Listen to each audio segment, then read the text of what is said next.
CP.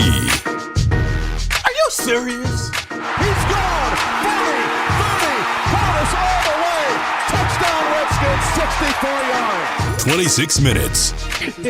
He's pretty sharp. He'll coach you up on the Miami guys and everything else. He's kind of fun to be around. Got an opinion, too. I've been blessed to have the opportunity to go out and be myself and say the things that I say. And, for the outside world, they can deal with it how they deal with it. 26 minutes with Clinton Portis. CP.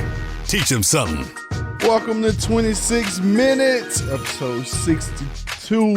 I got a special guest for you all. Monica McNutt is back in the house. She's back off of vacation. The birthday woman. Tell us about your birthday celebration. I'm CP, by the way. I just want to get to Monica because she's been gone for 2.5 weeks. Gabe has been filling in. I just had to tell Gabe, you know what? He got ready to walk in, and I stopped him at the door. I just threw my hand to his chest. Pow! He was like, "What's up? We doing the show?" I said, "Monica back. You can leave."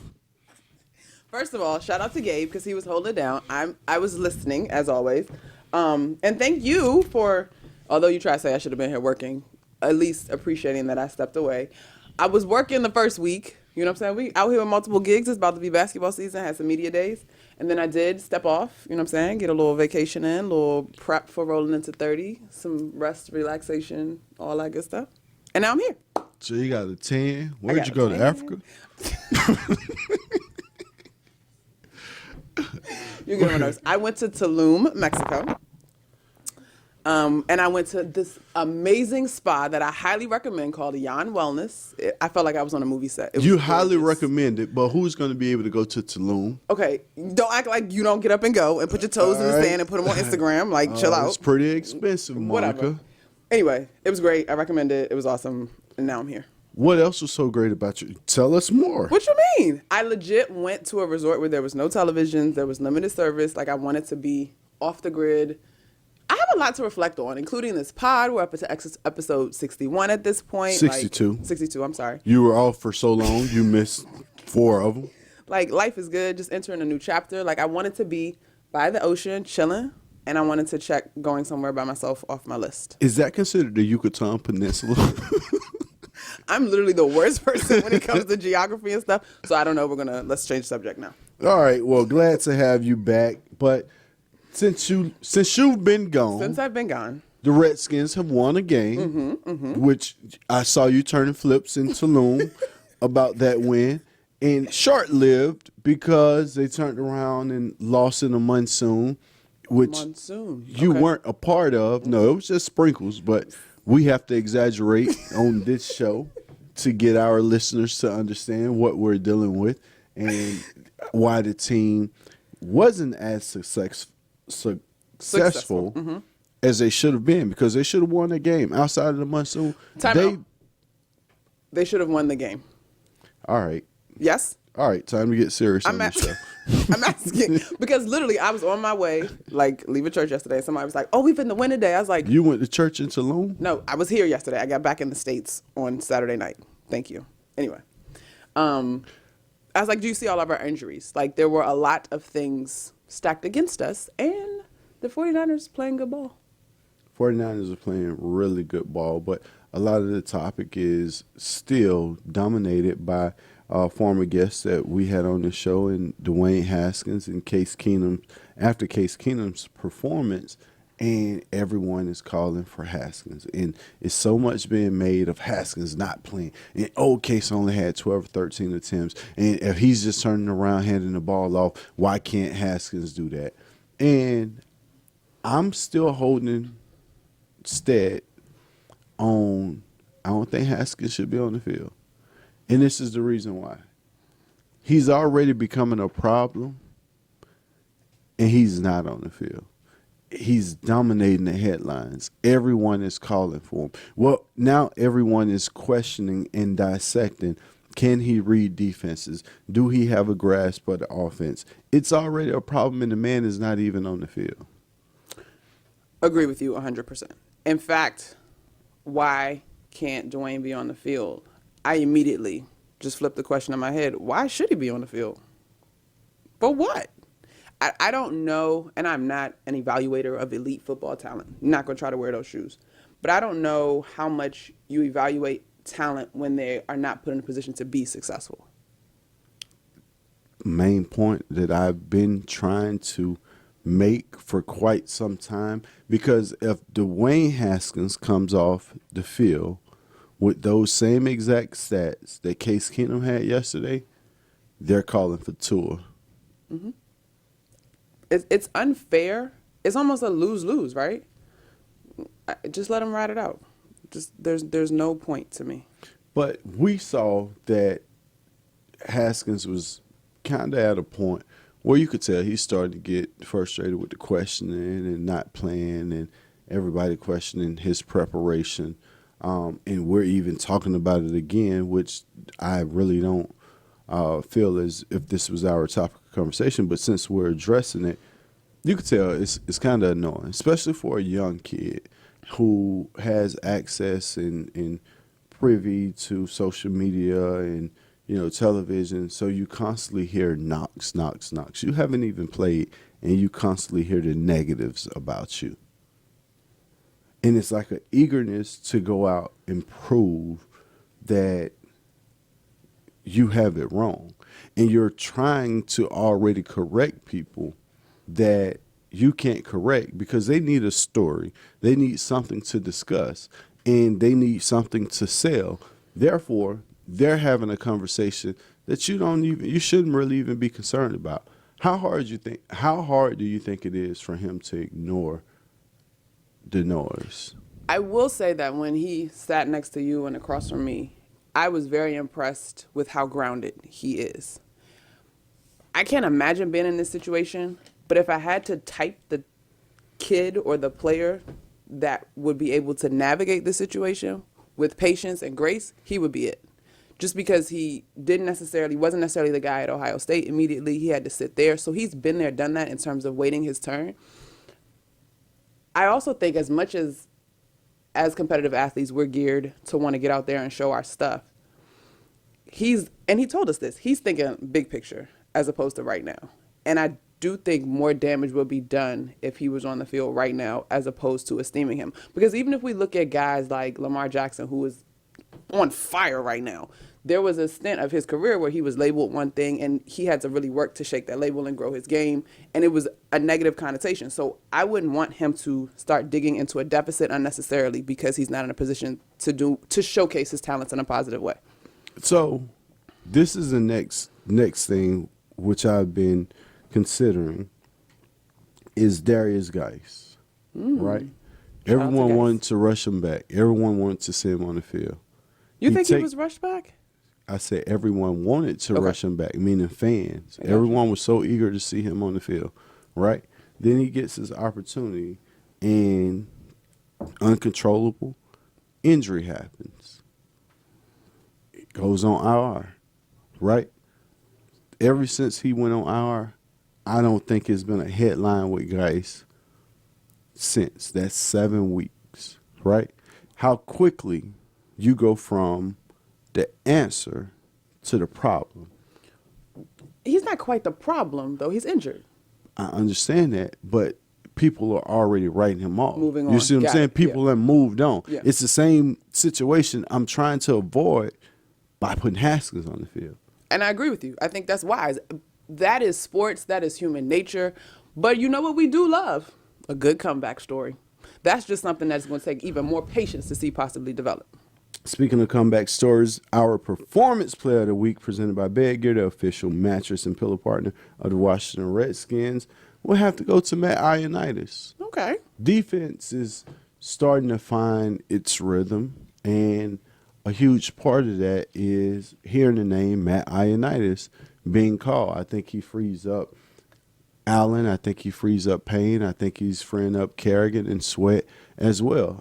The one thing I think Matt is upset about is every time he gets to the quarterback, Kerrigan is there as well. I know he's tired of Kerrigan jumping on top, and instead of him getting a full sack, it's a half sack. Now I tell Kerrigan, hey, next time you see me with my hands on the quarterback, you move out of the way. All right, because I'm tired of you joining this party. This is my sack party. Let me celebrate alone. Every time we look up, they're celebrating together. Strong choice. I'm trusting you on that one. I was watching the game yesterday, but on hold dealing with travel stuff for this upcoming week almost the whole time, which was annoying. Apke, though, with the interception. Huge interception at the time. We just didn't convert, get any points out of it. But, hey.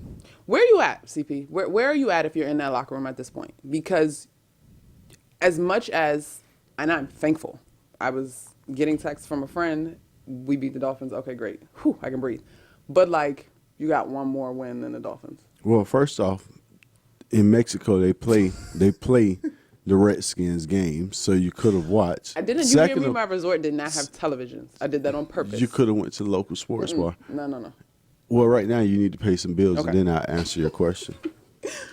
Hey there, it's Monica and CP of 26 Minutes, and one of our favorite things to do is play games from the Virginia Lottery, and they just introduced a new game. It's called Print and Play Rolling Jackpot. It's a Virginia-only instant win game, and it has a starting jackpot of $50,000. The jackpot increases with each ticket sold until the whole thing is won. There are no pay slips to fill out and no waiting for a drawing. Just purchase, play, and check to see if you won. It is that easy. A $2 ticket can win you 20% of the jackpot, a $5 ticket can win you 50% of the jackpot, and a $10 ticket can win you 100% of the jackpot. For each price point, the odds of winning the top prize are 1 in 240,000. Look for it at your favorite Virginia lottery retailer. Helping people improve their lives is what should drive business. That's the belief at Koch Industries, which employs more than 65,000 people across America. The team at Koch works together to meet the world's changing needs in transportation, medical care, water filtration, household goods, energy-efficient building products, and everyday technologies, all while consuming fewer resources. See the innovations firsthand at kochindustries.com.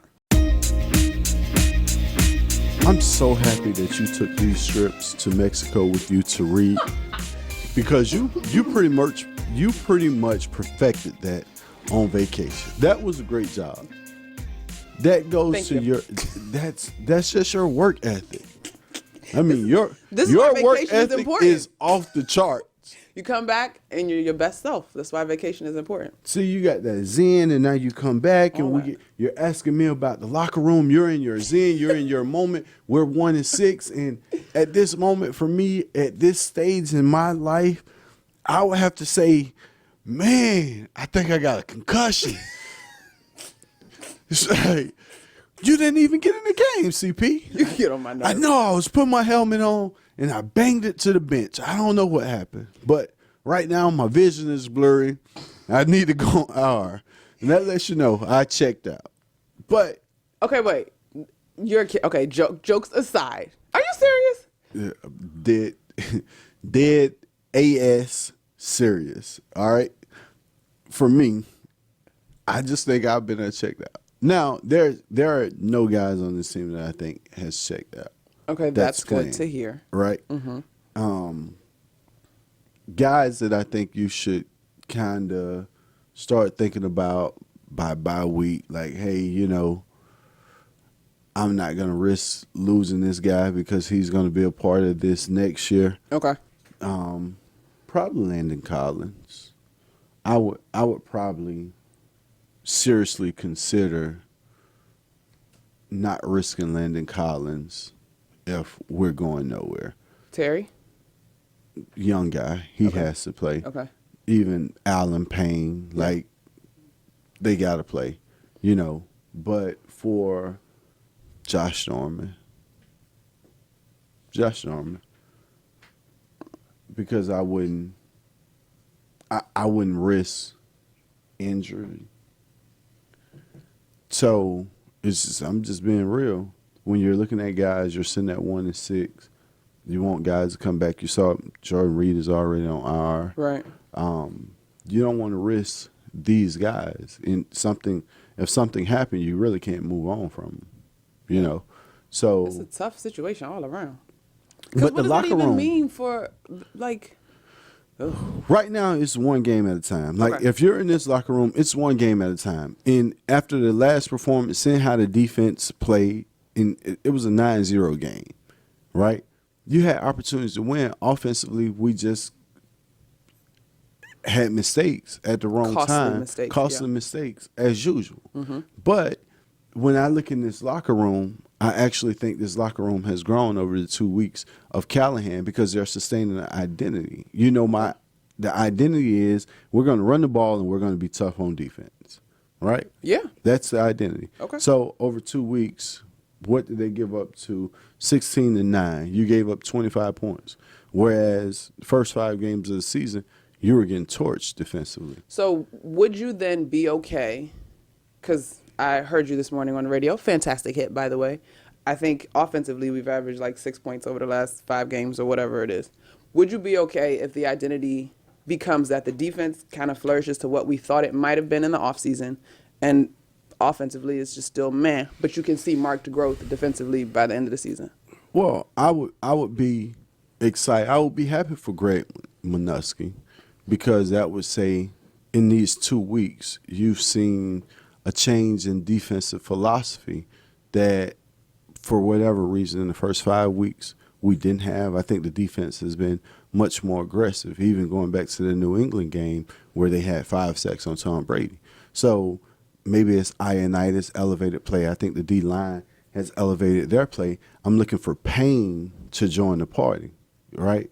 Payne kind of started out early and has been quiet, but I'm looking for Payne, Allen, and Ioannidis, that combination to get back to the dominant stretch that we saw last year.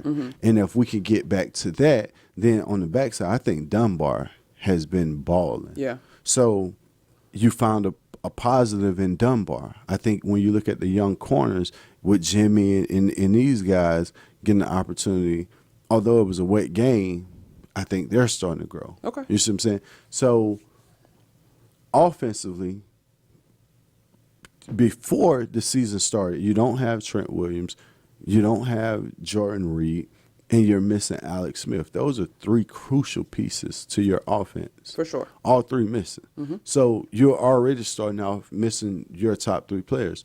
AP has gotten off to a slow start. Play calling in the beginning. Now that he's getting the opportunity, he's missed a couple reads. He's jumping. It's still one of those pressing, trying to make every play a huge play. So Chris Thompson, you see what I'm saying, hasn't had the same impact. Paul Richardson hasn't had an impact.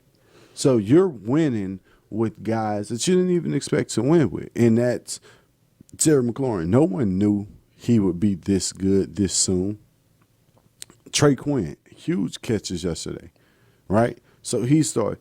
Sims Jr., you know his playmaking ability. So you have young pieces to build on. It's just shoring up your offensive line. You're going to get Geis back, right? You're going to get Geis back soon. Shoring up that, maybe you get Vernon Davis back soon. So having a guy who can stretch the field, because right now, outside of Terry McLaurin, you don't have a guy who can stretch the field. Okay. Keeping that in mind, and one of the narratives of the many swirling around this team in this area is that Kevin O'Connell potentially is in the conversation to take over the reins next year. I don't think he's ready.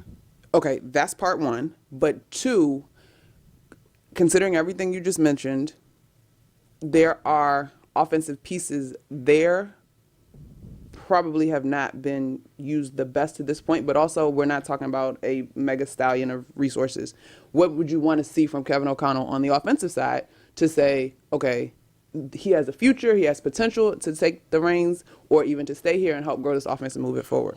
Well, I think because it was a mid-season change, I think you still have Callahan's input on the running game and O'Connell trying to figure out how to implement the running game as Callahan sees fit to his system or play calling for his passing. Okay. So I think you're running into a glitch within that. But what I would love to see is you get your best players the ball. McLaurin needs at least 10 attempts. No, if he has less than 10 attempts, that's bad coaching, right? Okay. Because this is your best playmaker. When you get Geis back or you get CT back and you got AP, you have to figure out at the beginning of the season when we were so excited about this backfield potential, you needed to figure out, oh man, who was going to be the guy? You got to figure out how to implement all three of those guys and get those guys going. You can't have that talent and not know how to use it, because you could go both of them in the backfield. You could be creative, and we see it throughout the NFL. The other thing is attack mode. Defensively, I think the mindset is changing to attack. Offensively, you need to catch up. You have to take shots. After you get a turnover, a quick change, sudden change, take a shot. Whether you get it or not. On first down, you're averaging, Cooley just had this phenomenal stat that you're averaging 3.1 yards on first down. And that was with 2 or 3 big plays. If you take those big plays out, you're averaging 2.2 yards on first down. So you have to get more out of your first down opportunities. So if you're only averaging 2 yards on first down, it doesn't hurt you to take a shot. It's no difference in 2nd and 10 and 2nd and 8. You still need a prayer. So take shots, be aggressive, put teams on their heels, because they don't know how to game plan for you. They don't know when you're taking a shot, and you got personnel to do it. So I would like to see out of O'Connell an aggressiveness because you don't have a wide playbook. You don't have a huge playbook. So you could two-play it. You could give Case or whoever your quarterback is, you can give them the rein. Hey, 2 plays. If we don't get this look, go to the next play, right? Speed up your offense. Get some tempo. Give yourself an opportunity. What do you have to lose? Yeah. This is your test trial. Yeah. You don't have anything to lose. I mean, so take the shot. It definitely would reinvigorate, I think, definitely fans and maybe even offense. Like, let's get some life going. Woo! Speaking of life, the fantasy football season is right around the corner, and this season there are more ways to win than ever, because FanDuel has more ways to win cash prizes and once-in-a-lifetime experiences during every single game, every single week. Never played FanDuel fantasy football before? Great, because new users get a $5 bonus with their first deposit. Sign up for FanDuel now and get $20 in total bonus. Just make your first deposit to get started, and you'll get an extra $5 in site credit every week for 4 weeks. Go to FanDuel.com or download the FanDuel app. Redskins defensive lineman number 93, Jonathan Allen, hates to lose, so he's teaming up with Papa John's and you to help donate to Sasha Bruth Youth Work, helping homeless children in our region every day. Team 93 needs you to make it a winning day for your family and these special children. You'll get a large 2-topping pizza and an order of wings for just $20. And Papa John's will donate 93 cents to Sasha Bruth Youth Work for every single order. Play to eat, play to give, but play to win, because nobody wants to lose. Official team news, full game day experience, and live local Redskins games are all available on the Washington Redskins mobile app. Download it today. Geographic and device restrictions apply. Local and primetime games only. Data charges may apply. I'm trying to meet that boy Clinton Portis, though. They say he's smooth on his feet. I'm trying to teach him something. Teach him something. Teach him something. Welcome back to 26 Minutes, episode 62. Monica McNutt back from vacation. She's in here dropping dimes. She come back all rejuvenated. She come back all zen. We sitting here. So now that she's back, I have a question now that I'm back. What's your question? I think, when did we talk? Maybe week 3-ish, we tossed this around on one of the pods. At what point do teams establish an identity? And you said week 7. Here we are, week 7. So I need to know who you believe in. Of the 2 undefeated teams, I mean, can you ever not believe in the Patriots? But are the Niners still the real deal? Like, of the teams that have performed well to this point, like, who is who we think they are and who probably will either fizzle out or pick up the pace on the back end? I think there are some teams that's who we think they are. Of course, the Patriots. Are the Niners? I think the Niners are learning how to win. When you win a 9-0 game on the road, in those conditions after traveling across country. They don't get a lot of rain in California. It never rains in I Southern was about to start California. singing, but I don't know if we can You do see? that. But go ahead. So, for them to come get that win, it's a confidence booster. Because you got to think, last year and the year before, the 49ers were cellar dwellers. They were at the bottom of the division. So now they're learning how to win. And it's only a matter of time before not only this running game that they have, you're going to start, your play action is going to become real effective. The reason I think the 49ers can win is because when it gets cold in playoff football, you need a running game. They have one. They have one. Okay. So they have play action passing off of their running game. So you're talking about Jimmy G, who's been struggling, but still winning games. They're finding a way to win through struggle, and they play really good defense. So that carry over. The team I'm really impressed with right now is Green Bay. They're legit. They're really legit. Devontae Adams isn't even playing. And Aaron Rodgers went through 5 touchdowns. 429.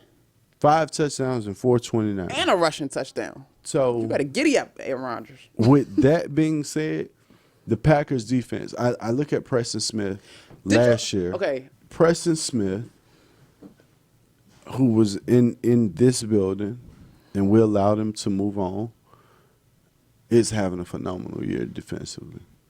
In that Green Bay Packers defense, who moved on from guys, Clay Matthews and some familiar faces and icons in Green Bay, they moved on. They severed ties. They got younger, and it's working out for them. So I think the Green Bay Packers, because you know they could play in cold weather, they're in Green Bay. So now that they have a running game to complement Aaron Rodgers, and you have a receiver that's one of the best in the NFL when healthy, that's coming back, I think they have something legit. I would agree there. And I had the kid, Scallion Valdez. I don't know his name. That's a fantasy film. Other for me wide personally. receiver? Yeah. Marquise Scallion There you go. Valdez. He was getting loose yesterday. Shout out to Aaron Rodgers. All right, so I got questions. Where are you on the Saints under Teddy Bridgewater? I think the Saints look great under Teddy Bridgewater, but when Drew Brees comes back, When is it's he like, scheduled to come back? it keeps moving up. Okay. After every game that Teddy Bridgewater win, the news of Drew Brees coming back soon comes louder. Oh, Drew Brees is possibly going to be available next week. All right. Atop our division, what happened? What's going on with the Eagles? But anyway, do you buy the Cowboys? If the Cowboys go to Zeke and you let Zeke carry the Cowboys and allow Dak to complement Zeke, I do. If they're going to allow Dak to carry the Cowboys and feed you Zeke, I don't. I think everything should run through Zeke, which opens up everything for Dak. So it depends on which version of the Cowboys you get. Okay. All right, that's fair. The Chiefs are in a predicament. They're atop the AFC West, but I got the text that Patrick Mahomes got hurt. I was like, what defensive lineman is about to be put out of the league? And then they were like, quarterback sneak. It's nobody's fault. Okay. So my son instantly hit me and said, oh, this man cover is the worst. The jing. Oh, wow. Patrick Mahomes is on Madden. Oh, wow. Patrick Mahomes is on Madden. What's going to happen to the Chiefs? What's their schedule? I think they'll be fine. I honestly think Patrick Mahomes getting hurt kind of helps the Chiefs because he's been their escape, because you know he's going to perform. So now I think it puts them in a position to be honest and go back to establishing a run. You know, they haven't had a run game since releasing Kareem Hunt, and I thought the addition of Shady McCoy was going to be huge for them, and they haven't really tried to run the ball. So now I think over these next 3 or 4 weeks that they don't have the access to Mahomes, it actually makes them become honest again. That's a good way to look at it. They've got 4. They host the Packers, they host the Vikings. Hold on. Go to the Titans, go to the Chargers before they get a bye week. Those are 4 tough games. But if they could come out of those 4 games 2-2, I think getting Patrick Mahomes back still elevate them into the playoffs because who else in that division? Chargers, Raiders, Broncos. No, they're you're right. not going to pass them. All right, so you've been high on this squad since your national TV doing your thing on First Take. Lamar Jackson Is balling. and the Ravens are pretty comfy at the top of the AFC North. The Browns got some crickets out there. What's going on with them? Yeah, no one is talking about the Browns now. But when you look at this, the addition of the cornerback that they just went out and got. Patterson. Yes? No? No. Who they The just one go they get? got from the Rams. Yeah. Chiefs cornerback. It's not Patterson? No. We're gonna look this up. Marcus Peters. Marcus Peters. I'm Oh, tripping. there you go. So the addition of Peters in the secondary that already got Earl Thomas just shorted up because Peters is a Ravens attitude type player. Pick 6 yesterday. First pick that Russell Wilson had got thrown, him. and he took it to the house. To the house. So Peters is perfect for that scheme and that offense. What we're missing is Lamar Jackson is balling, right? But Mark Ingram is a outstanding offseason addition, and they're going to get Hollywood Brown back. Mm-hmm. And once they get Hollywood Brown back to go with Snead on the outside and those tight ends that they got, this is going to become a dangerous team because we already know they can play good defense in playoff weather. All right, so the last division we haven't hit would be the AFC South. Jacoby Brissett. They knocked off the Texans this weekend.